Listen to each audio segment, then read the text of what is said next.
All right, coming up on 7 o'clock, and we'll give it another minute or two here until we get started.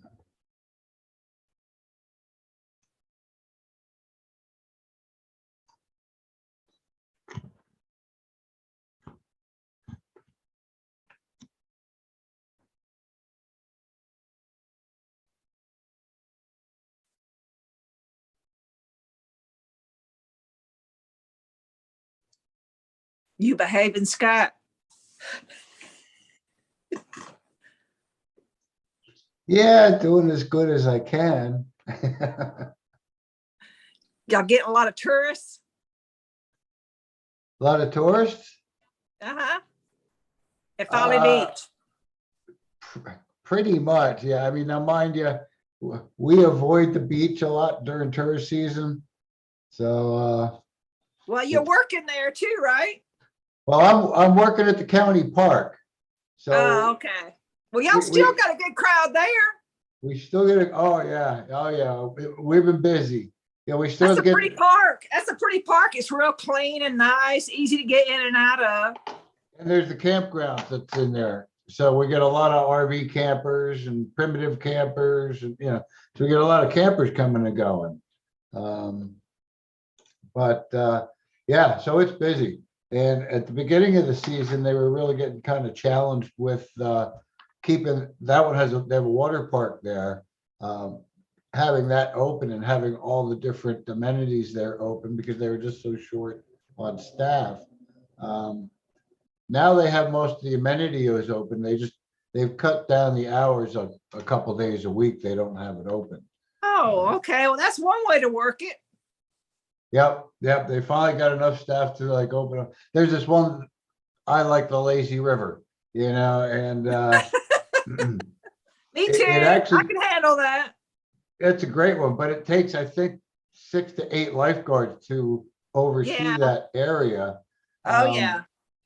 And being the county park also is sort of responsible for the lifeguards down at Folly Beach. So Folly has first priority out at the ocean. Yeah, y'all got double jeopardy there.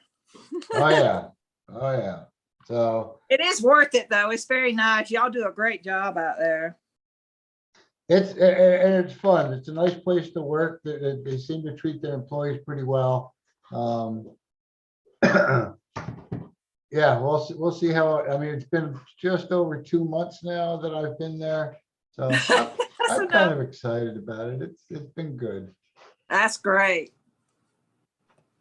All right. Well, checking the time here, I might as well officially start the meeting, and I'll do that by first off welcoming all those on the call here with me. Also welcoming anybody who might be watching this on our YouTube live stream, and also welcome anybody who might be watching this as a recording later on YouTube.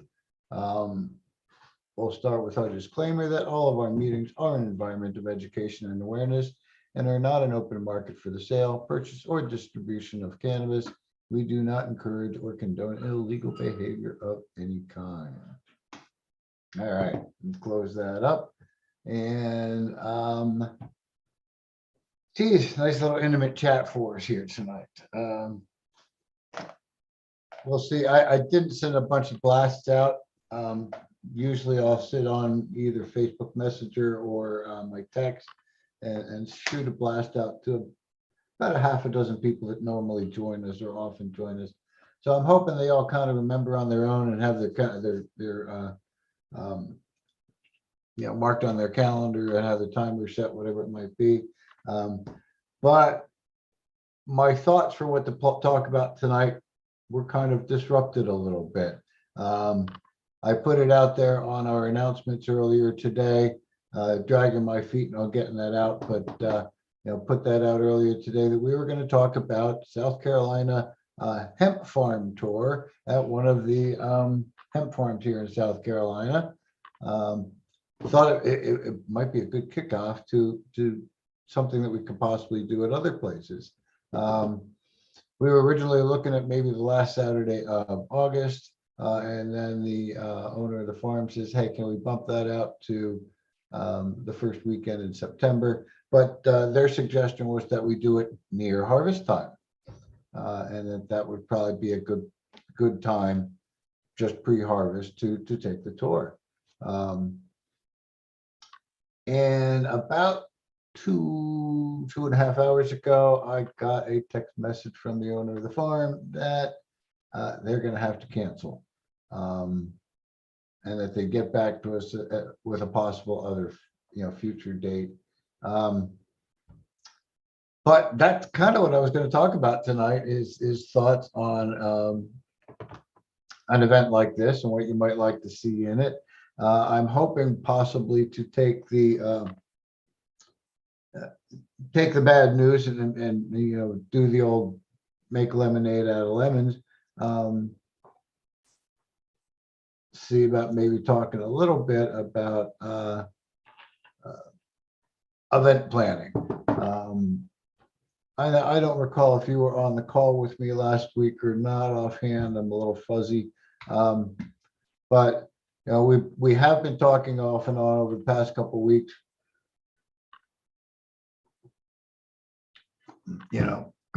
if not longer, wanting to get out and get some action going. Right. Yeah, I understand. And the kids will be going back to school here pretty soon. And the kids are going to be going back to school. Yeah, I forgot all about that. And you mentioned it. I don't even think about that stuff too often. But anyway, the hopes were to sort of talk about the hemp farm tour that we had just announced. And like I say, got a call just about 2 hours before, a little over 2 hours before the beginning of our meeting, told that had to be canceled for the time being. And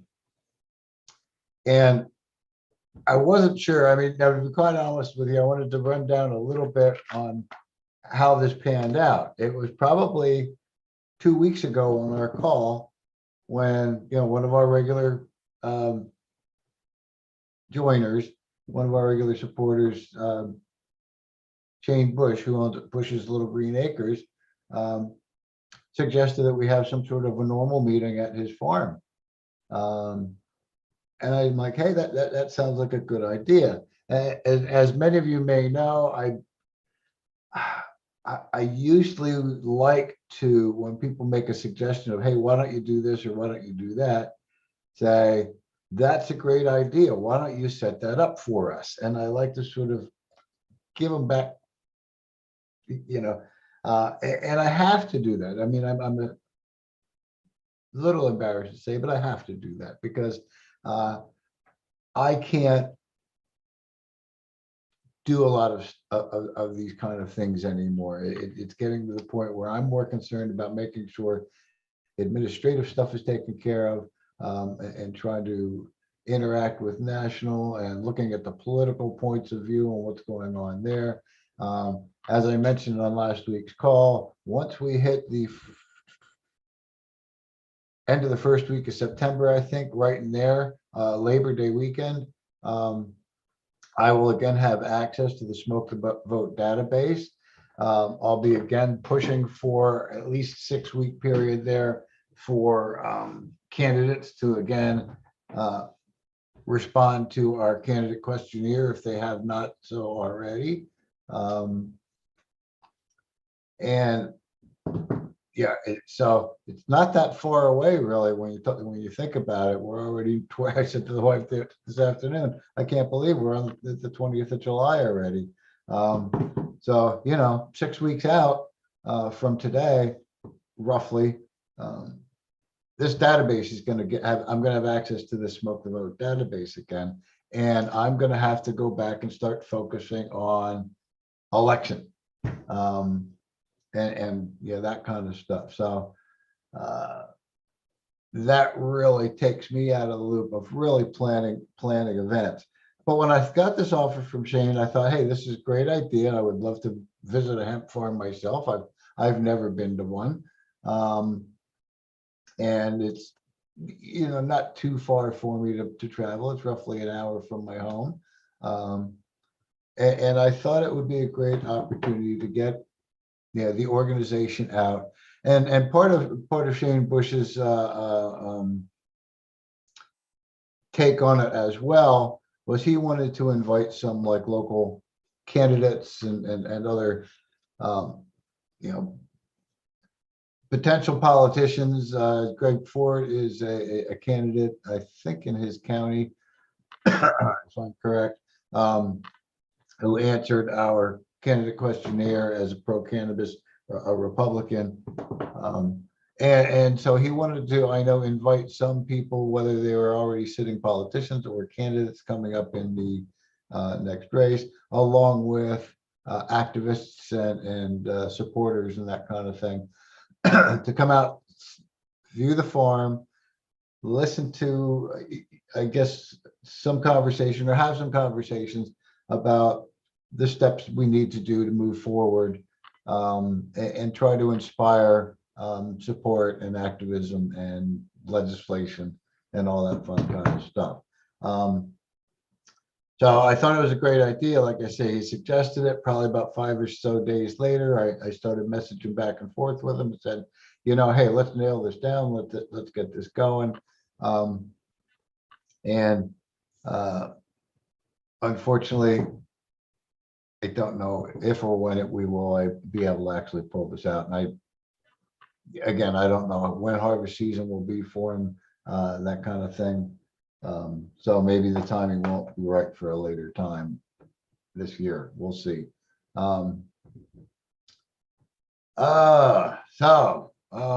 That's half of what I wanted to talk about tonight is, your thoughts on other things you might like to see at that. Really, again, we were planning roughly a 2-hour event. From what I know, it's not like it's a big, 60-acre farm, hemp farm or anything like that. But, we'd be able to learn some of the process and see what he's got going on there. Again, my thought was to have some deli trays or something so we could have a light bite to eat and some soft drinks. Matter of fact, when I had posted the blog post about it earlier today, I threw in that everybody was going to get a copy of the Emerging Clinical Applications book. Looking for, again, give some added value to it, and along with some educational content. So I'm a little bit disappointed, like I say, but I'm hoping that we could possibly get it going again yet this year. We'll let you know. We'll keep you posted. Let me hide this calendar out of my way. I must admit, my new part-time job has got me kind of busy and probably scheduled more on weekends than I was intending. I really think weekends are probably some of the better time for us to get our booth out or things like that. I did want to follow up. Let me just see if I've gotten a response back on email yet here. I have not. One of our board members, I believe it was, had mentioned that Stephen Marley, I guess one of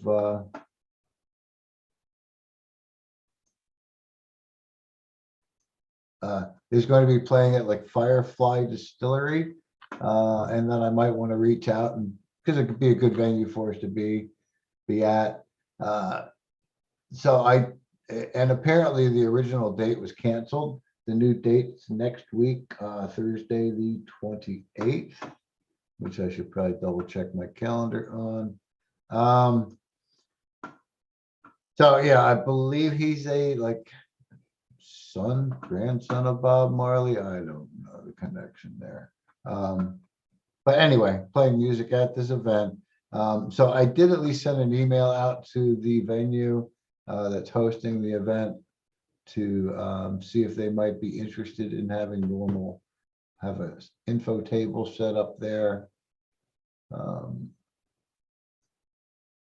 Things like that I'm kind of starting to look for. I mean, musical events are a little challenging because it's hard to talk to people. So all you can really do at some of them is have a presence, hand out brochures. You know, you might be able to have a holler conversation with a couple of people, depending on, again, where you are set up and things like that. But I found quite often a lot of events, it's really hard to hold a conversation. But even if it's just an awareness that we're there, sometimes it's good to be able to get out in the public, hand out our brochures, give them some contact information that they can stuff into their pocket or their purse or whatever, and find it the next morning and go, oh yeah, let me go kind of take a look at this, and you know, hopefully participate and join us in our advocacy here. The other thing I do want to sort of briefly mention, as I mentioned again in the past couple of weeks, one of the things I have not put back out because I didn't want it to garble with our message from the meeting tonight, was in the last newsletter, which went out last week, in the Director's Corner. I did a little bit of a, I don't want to call it a rant, but a plea for volunteers. I did get 2 respondents. I've scheduled a meeting to kind of chat with one, but I am going to start hitting that, if not tonight after the meeting, first thing after I get home from work tomorrow, to kind of hit some of that on our social media. Really need to look for folks that are going to interact with us, help us to build our membership, help us to hopefully find some sponsors. All these kind of different things I'd love to have people help me do. So we'll be reaching out and sharing that information. Like I say, starting, if not tonight, tomorrow, and at least get some of it promoted out there. See if I can get a few more people to, excuse me while I change something on the screen over here, to actually become active. And also, as noted in the newsletter and my commentary, we will be losing, my understanding is we are losing one of our board members come February. Our Deputy Director, Kristen, is very possibly leaving the country and moving to Portugal and doing a little bit of world journeying. So I'm very happy for her on that. Sounds exciting.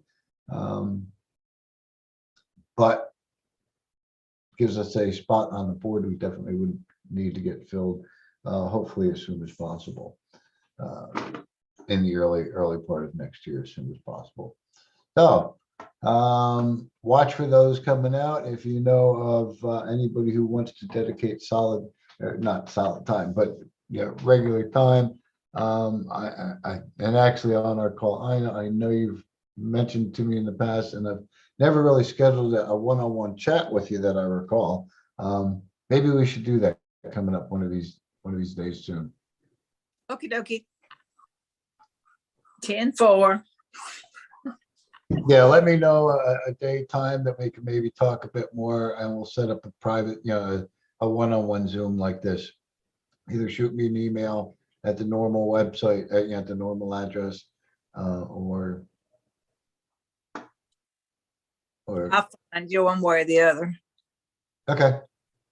Yeah, I was gonna say, you'll track me down. And easy to find. I must admit. Like I say, some of this new job that I'm doing, I'm supposed to work the front gate at the park, but quite often on special events, especially, they'll have me working like traffic control and parking, and they'll have me in the middle of this one particular intersection. I've been there so much in the past 2 months. They're talking about putting a plaque up with my name on it. But I get people driving by like calling my name, and I'm like, I don't know who these people are. Apparently they know me somehow or another from standing in the middle of the intersection. So anyway, I need to check a notification over here. Give me 1 second. Okay, that's good. Uh, Short conversation tonight, folks. Like I said, don't have a lot to talk about since we were going to talk a bit more about that like plans and suggestions, hopefully a little more interaction on the hemp farm tour. I already updated you on contacting on that local Stephen Marley event. I saw where some of the states are got some legislation going on the ballot for November on some of these states. Like Maryland, I think Maryland and some of the other ones are, I think I read it somewhere in one of these newsletters or something. There are. I don't watch it a whole lot because it's kind of disappointing or frustrating to me. Marijuana related ballot issues and estimate. Let me go check the update. We've got Arkansas, Maryland, Missouri, Nebraska, North Dakota, Ohio, Oklahoma, South Dakota, Texas. I think it was supposed to be 11. Was that 11? 1, 2, 3, 4, 5, 6, 7, 8, 9. 9 of them, from my understanding, are on the ballot. Different variations depending on the state.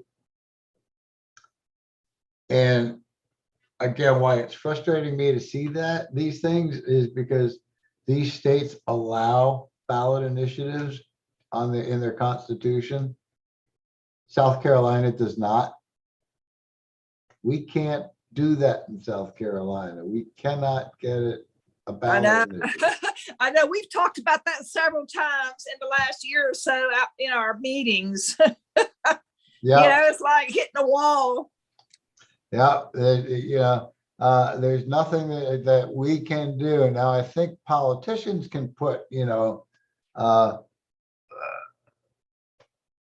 non-binding like questions out there because again, one of the things that we had heard was from Tom Davis about the medical marijuana bill was that if it did not get a hearing, if it didn't start moving forward, and this was early on in the Senate, that he was going to push, and I think they actually did file a bill to put it on the ballot, a non-binding question of do the people of South Carolina want medical marijuana or not, kind of question.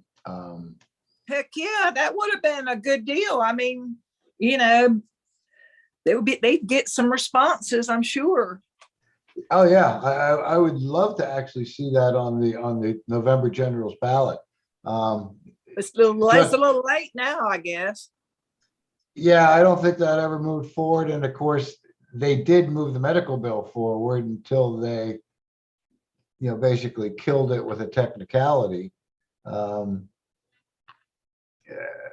So I'm curious how he's going to come back with it next January.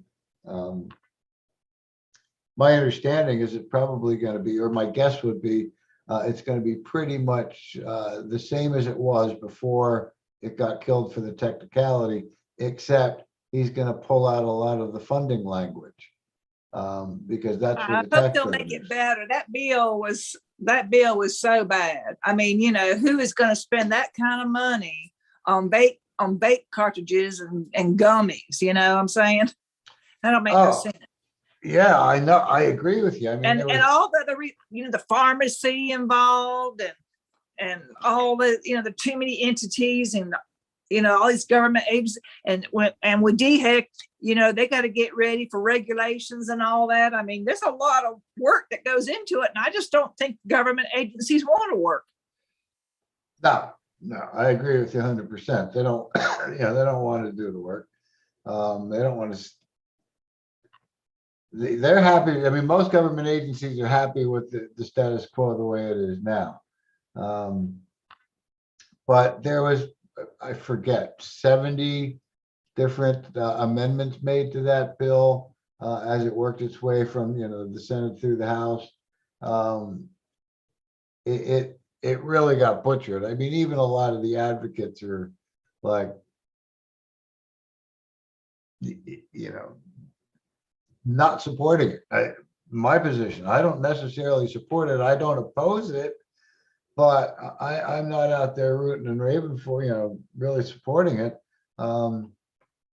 because it's not a good bill. It's really not going to benefit a lot of people, and it's going to cost them a lot. It's probably going to do almost more harm than good. Very, very limited. I think he was finally up to 11 or 12 qualifying conditions. But yeah, these all you could get is tinctures and oils and mind you, I've said this 100 times on these calls. I know most medical bills will start with a no smoking or no flower language in it, and usually within a year or more, that language gets removed or modified or whatever, allowing for actual flower. Yeah, I don't know, and we're still got to kind of wait to see what happens at federal level, if anything does between now and then. I mean, I've been hearing rumors for 3-4 weeks now. I'm losing track of time, about Chuck Schumer finally announcing the Cannabis Administration and Opportunity Act. I was told at one point a few weeks ago, oh, it's possibly going to be tomorrow. If not, it'll be early next week. And then I forget now, some other big event kind of got in the way and it got pushed back. And then it was, okay, we're watching the next coming week or so. And I think I actually even saw, I'll call it a marijuana moment article, talking about Schumer's bill supposed to be coming out and being announced. Thought it was last week. I think it was last Wednesday before our call. They were predicting that the next day, Schumer is going to introduce that bill. I saw where they was going to try to do something with the prisoners or something. The people that have cannabis. Well, they're in jail. They're in jail. They're in jail for cannabis. They was going to try to release some people and all. Yeah. Because I just saw a petition about right to, I don't know, the president or whoever, about not clemency, but pardoning cannabis, federal level cannabis offenders. And he should. I mean, he should. But when you think about it, of the people arrested for marijuana, a very small percentage of those are actual federal offenses. There's more people busted for a freaking couple of seeds in their ashtray in their car, or a roach in the bottom of their purse, or whatever it is, that have gone to jail, or that are more people sitting in jail for simple possession than the number of people that are sitting in jail for federal cannabis charges. Of course, he can't pardon at state level, and so that's why people are asking him to pardon at the federal level, hopefully to set a precedent, to set an example to the states that, hey, it's the right thing to do. So I actually, the last time he did the round of pardons, I don't want to say last time, but one of the last times anyway, I don't know if he's done more than one. There was a lot of question on why he didn't pardon more cannabis offenders, cannabis prisoners. And there were some in there that were involved in some pretty hard drugs that were pardoned.